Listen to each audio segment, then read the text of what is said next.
Welcome to Western Wisconsin Journal. I'm Meg Heaton, and I suspect, like the rest of you, you've been wondering what the heck has happened to the summer of 2020. I don't think we'll get any good answers soon.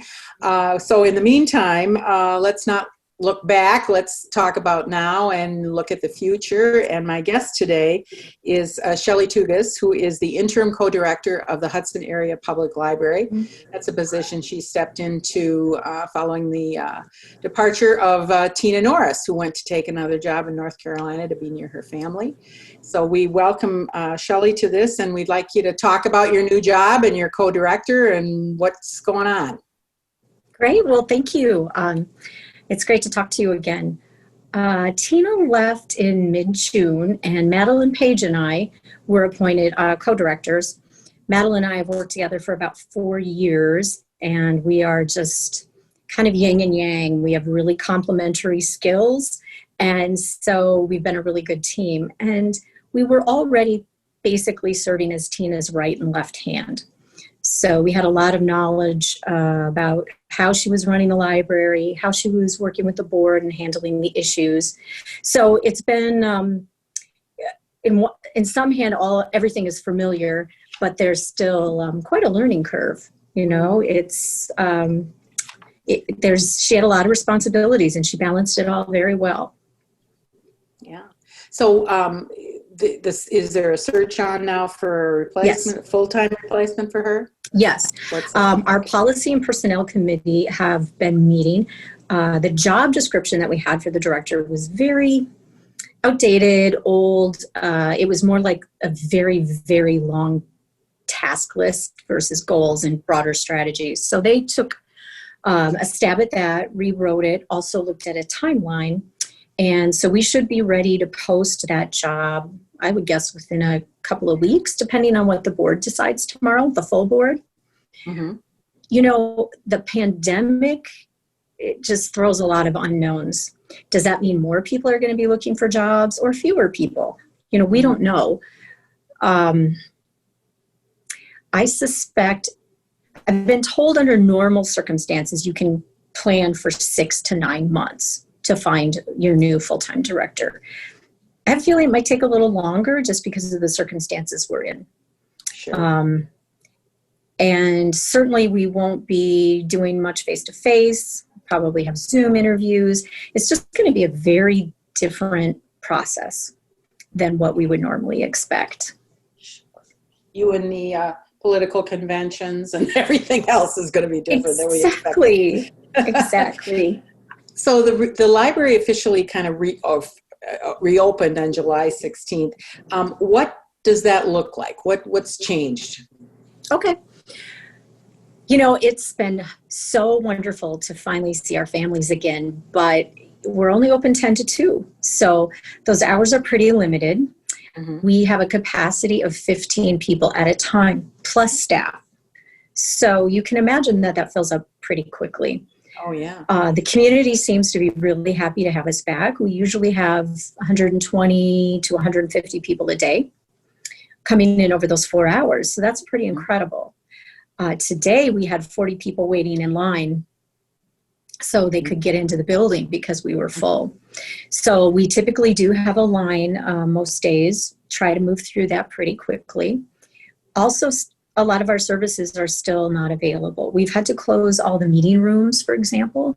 And I'll tell you, people use those meeting rooms a lot. They're pretty much full every day, all day. So it's disappointing we can't be doing that for the community. Mm-hmm. Also, a lot of people count on us for their computer use and to be able to access a printer and to have Wi-Fi. And normally we'll be able to accommodate about 12 people at our computer bank at a time. And now we're only doing 2 just to ensure the social distancing, that we have time to clean up in between. And those have to be by appointment. Mm-hmm. Thankfully, we were able to expand our Wi-Fi. So you can sit in the parking lot, you can go down the block. If you have your own device, you can get onto the library's Wi-Fi for free. Oh, the hard part is there are people who don't have their own device, and that's why they come here, is because they're using our computers. And so, you know, like a lot of institutions right now, we know we know we're not able to do everything that we used to do for people. That's frustrating for us. We know it's frustrating for our patrons. And it's something we hopefully won't have to live with for much longer. But honestly, it's probably going to be through spring, early summer before we start to see some normalcy. I hope that's not the case. Well, and you're trying to adhere to the CDC guidelines, I'm assuming. We are. That's what's prompting this. Yes. And the hours are limited from 10 to 2, you said. How do people call ahead for reservations to get in the library, or is it just kind of a first come, first serve? It's first come, first serve. Uh-huh. And except for the computer usage, those are appointments. We are looking at adding some hours, evening and weekend, because right now it's just Monday through Friday, and also having some slots for appointments. We have a lot of big families who come to the library, and you can imagine if you know our capacity is 15 and you're bringing in 4 children, how long are you going to have to wait before 5 people leave the building? So I think it would be really helpful for those families that are larger and people who are planners. They like to know that they're going in at a certain time, they're going to get what they need and be able to get back out. Okay. So it's a matter of making sure we have the staffing and also watching the numbers, because with school starting, we want to know how our community is going to do for those first few weeks and months. We hate to add staff, and because right now we're a little short, but we're delaying hiring. Mm-hmm. And if we add staff and end up closing or scaling back hours, then we're sending people home and cutting the hours we just hired them to fill. So it's a real juggling act, and I know we're not the only place that's doing all of that, but we certainly don't want to hire new people and then send them home without pay. Sure. Now, is there a time limit on how long, once somebody gets in the library, that you want them to stay? Or? No, we just let people browse. We do have on our sign, we encourage short, efficient visits so we can accommodate as many people as possible. And without having any programs, people are less likely to stay longer. We would have moms and kids who would come to story time, and they'd easily be here 2 hours because kids would play with the toys, they'd do story time, the moms and dads would visit, and all of our toys are stored away, of course. So the kids look at their books, and then they don't have that extra motivation to, play with the puppet stage or all the other things that we have out for them. And there's no chairs. We've moved all the seating, so there's no temptation to sit and read for a long period of time. Mm-hmm. Also, they're hard to clean, fabric chairs, so we just can't guarantee that we can take care of the virus, wipe them down the way we could, say, a wooden chair or something. So we're really trying to balance the services that our patrons pay for in their taxes and want with everybody's safety. I know you had some summer camps planned, Mm-hmm. virtual camps, I'm assuming, or yes. whatever, some things like that. How did that go? We had 7 full camps planned this summer, and past summers we've done history camp, we've done Harry Potter camp, and they're week-long camps, about 2.5 hours. We had a 3-hour camp last year we did with the St. Croix Historical Society.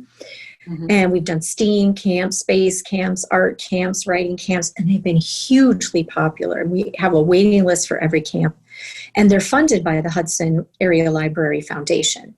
So mm-hmm. parents pay nothing. It's community donors who cover these camps, hugely popular. So we're wondering, what are we going to do this summer?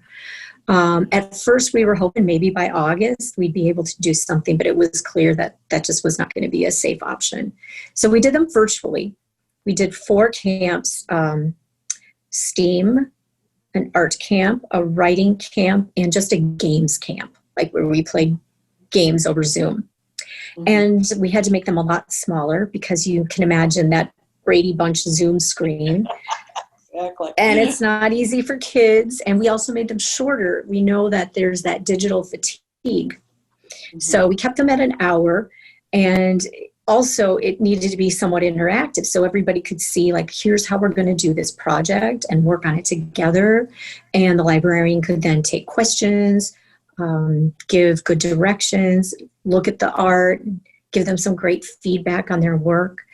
So it was a totally different format and experience. And I wish I could tell you the librarians were in love with it. But it was no substitute for having them in the building, in a room, having a snack time, interacting. I mean, it's a really special environment, and it's the best part of our summer, for sure, doing those camps with the kids. So we made the best use of what we had available to us. And the other thing that did help is we were able to put together kits for kids. Parents came and picked them up. And so everything they needed for their art project or their STEAM project was in the kit. So that was awesome. We also offered, if you don't have a device that would allow your kid to participate, we have a Chromebook you could check out. We have Hotspot we would give you. So we wanted to make sure everybody who wanted to come to camp could come to camp. Well, that's great. What is the STEAM camp? Oh, science, technology, engineering, art, and mathematics. Oh, the A is in there now, art. So yes, it was STEM. I see. Okay. Well, good. And now let's talk about adding the R for reading, which is great. And then we would have stream. But then we're kind of back to having all the subjects. Absolutely. Absolutely. Yeah. So, you mentioned earlier, as the school year approaches, what are the plans to, are you going to expand your services more as the school year approaches, or how are you working in conjunction with the district at all? What's the plan there? Right. Well, this summer, one thing we were able to do for the district when they did their school age care program in the summer, we have a program called Page Turners, and it offers all these kind of entertainment and educational virtual programs. So, for example, Chris Grabenstein probably writes one of the most popular children's series ever, Mr. Limoncello's Library. He did an interview with people, and kids could watch it. So we gave them access to that because their programming options for the kids were really limited this year. Smaller groups, fewer things they could do. So we were hoping that would help. We also now passed e-card, so every student in the district can have virtual access to the library. All the resources, the databases. If they didn't have a card, now they can at least access electronic books, digital media, everything through the library. So we worked with the school district to make sure that every kid can get at least an e-card, and hopefully some of those families will see the value in those services and come down and get an actual hard card so they have access to even more things that we do here. So those are the things we've been doing. You know, we're all kind of going to see how it's going. One of the things we're talking about as librarians just in St. Croix County is the people who decide to keep their kids at home, are there ways we can support them? Because it's tough. You know, there are some people who have made choices to homeschool, so they have the experience, they have the resources, that's their primary, motivation, is they wanted their kids at home. Now we have a whole group of people who want their kids in school, but just feel that they're safer at home. Shelley, in talking about the challenges that parents are facing in terms of this online education, have you been hearing from them, and have they been seeking help from you and your staff? Yeah, they actually do, particularly with papers they need to write. So we help them find resources, and particularly things that they can find online if they're not able to come in. But I think the biggest question or comment that we get is, our kids are really bored. This was during the school year. The kids are really bored. What kinds of things do you have going on that they might be able to do? Yeah. Now, going forward, in the event that I think the district is going to at this point anyway, offer an option to parents to, send their kids or do hybrids or whatever, send them part of the time. Are you guys planning for anything new in light of the school year coming on? We're basically waiting to see how the school year goes. Right. What the caseload is coming out of the school district, and then making plans based around that. Because if kids do end up home again in the winter, the needs are going to be a lot different than if they are going consistently. Mm-hmm. So we're kind of using that as our gauge right now. Right. Moving away from the kids and whatever, let's describe the other services that you've been offering during the pandemic, because I know you've been reaching out to all age levels. Mm-hmm. Right. We just started a new institutional library card. So we're going to be taking bins of books to senior living centers, so they don't have to come here. Uh-huh. We'll do all the checkout, bring the bins. They can quarantine the materials if they would like to do that for a few days, although we'll be handling them with gloves mm-hmm. and masks. And then we'll come pick them up after a couple of weeks and replace them with a new bin. So we think that'll be really helpful. We have a lot of senior citizens who come into the library during the day, and we're just not seeing them right now. And mm-hmm. they're being cautious, as they should be. So we also still have curbside pickup, but some of them don't drive or don't get out very often or find it confusing to order online, although we're happy to help them over the phone. Mm-hmm. So we think this is a really nice way to connect with the senior citizens in our community. Absolutely. That's great ideas. In terms of how this has changed, obviously there's been huge changes in how you do business, but in going forward and looking ahead, we don't know when this is going to end. What are the challenges that you think the library is facing in the coming year? Well, of course, a lot of units of governments are dealing with the unknowns, and that makes it hard to plan. But I would say the hardest thing is, right now we have a lot of new expenses related to COVID. We had to install sneeze guards, going to curbside, ordering all those bags, all the cleaning supplies. So there's a lot of extra expenses. And we're kind of in a unique situation since we have 4 funders. We're a joint library, so we work with the townships of Hudson and St. Joseph, the city of Hudson, and the village of North Hudson. So figuring out how to access federal funds from those 4 units is going to be a challenge. We've also had a long history of funding problems with this library, including there were several years where we did not get the funds we were legally mandated to receive. And so that's starting to catch up with us. Mm-hmm. And we're going to have to deal with that. The pandemic's not the best time. But it's something we are going to develop a long-term plan and hopefully get a lot of community input on what our steps should be. And, in terms of community input, obviously, I know there's a very loyal core of people who are huge library supporters and have been involved in advocating for the library along the line. Is that still going on? And what can people do to support the library? Right. I think just, first of all, educating yourself about what's going on here and what the funding history has been. Just for an example, Reverse Falls, 10 minutes away, similar size library, they have 3 times the budget that we do. 3 times. So that is a massive discrepancy. And while we don't necessarily have to land at the level they're at, we do need to get somewhere closer to it. So I think educating yourself about the budget process and also just knowing everything that the library offers, because there's so many non-traditional things that people who are adults now maybe never had as a kid. Mm-hmm. There weren't summer camps. There weren't book clubs for kids, perhaps. We have a bunch of cool play and STEAM kits families can take out. We have an American Girl doll with some accessories. You can check it out and take it home. We have like a bug kit. Power Up, the program associated with the hospital, gave us park packs, and they have like bird watching materials and passes, so you can get into all the county parks for free.